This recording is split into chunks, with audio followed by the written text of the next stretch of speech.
ஆசிரியர் என்பவர் பாட புத்தகத்தில் இருக்கிற பாடங்களை மட்டும் சொல்லிக் கொடுக்கிறவர் இல்ல, தன்னுடைய கல்வியையும் அனுபவத்தையும் சேர்த்து மாணவர்களுக்கு சொல்லிக் கொடுத்து எதிர்காலத்தை நல்லொழுக்கம் மிக்க நாளைய சமுதாயத்தை உருவாக்குறவங்க. சிலருடைய குடும்பங்கள் இப்போதான் கல்வி கற்க தொடங்கி இருப்பாங்க. எல்லோரு வீட்டிலையும் ஒரே சூழல் இருக்கும்னு அவசியம் இல்ல. அதனால எல்லோரையும் ஒரே அளவுகளோட முன் முடிவோட அணுகக்கூடாது. அவங்களுடைய குடும்ப சூழல் என்ன, அவங்க சமூகத்தில் எதிர்கொள்ளக்கூடிய பிரச்சனை என்னன்னு கவனிச்சு அவங்களை வளர்த்து வைக்க வேண்டியது உங்க பொறுப்பு. ஏன்னா நீங்க தான் அந்த குழந்தைகளுக்கான 2வது பெற்றோர். கல்வி தொடர்பா நீங்க செய்ய போற பணிகளை தாண்டி மாணவர்களுக்கு சாதிய உணர்வு, பாலின பாகுபாடு போன்ற பிற்போக்கு தரங்கள் தலையெடுக்காம நீங்க தான் பார்த்துக்கணும். சமத்துவம் மற்றும் சமூக நீதியின் தேவையை பற்றி மாணவர்களுக்கு எடுத்து சொல்லுங்க.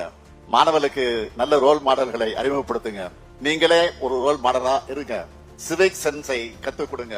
மாணவர்கிட்ட அடிக்கடி மனசு விட்டு பேசுங்க. நூலகங்களையும் வாசிப்பு பழக்கத்தையும் அறிமுகப்படுத்துங்க. அதுக்கு நீங்க முதல்ல படிச்சுக்கிட்டே இருக்கணும். மாணவர்கள் எல்லாத்தையும் ஏன், எதற்கு, எப்படின்னு பகுத்தறிவு உணர்வோட அணுகிற தலைமுறையா உருவாக்க வேண்டிய கடமையும் பொறுப்பும் உங்களுக்கு தான் இருக்கு.